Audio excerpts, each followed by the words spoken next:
What if? It's fascinating to imagine how the world would look if our ancestors had been nicer and had allowed the Neanderthals and the Floridians to go on living and developing.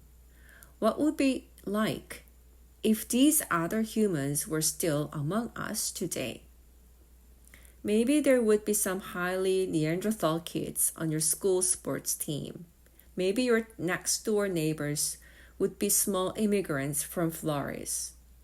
And what about politics and religion? Would Denisovans be allowed to vote in elections? Would priests agree to bless the marriage of a Neanderthal and a sapiens? Could a Neanderthal be a priest, a rabbi, or an imam? Would you like to have a Neanderthal friend?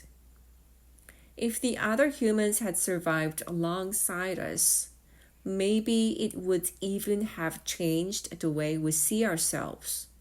Today, most humans think we are very special creatures.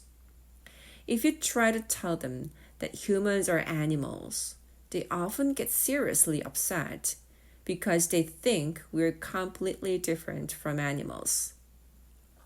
People might think this because once all the other kinds of humans disappeared, there was nothing like us anywhere on Earth. It was easy to imagine that we, sapiens, weren't like other animals. But if the Neanderthals or the Floridians had survived, it would have been much harder for us to think of ourselves as unique. Maybe that's why our ancestors got rid of all the other humans. But how did our ancestors manage to overcome the other humans? The Neanderthals were stronger than them. The Denisovans were better adapted to cold places than they were, and the small humans of Flores needed less food than they did. And yet, our ancestors ended up conquering the whole of planet Earth. What was their superpower?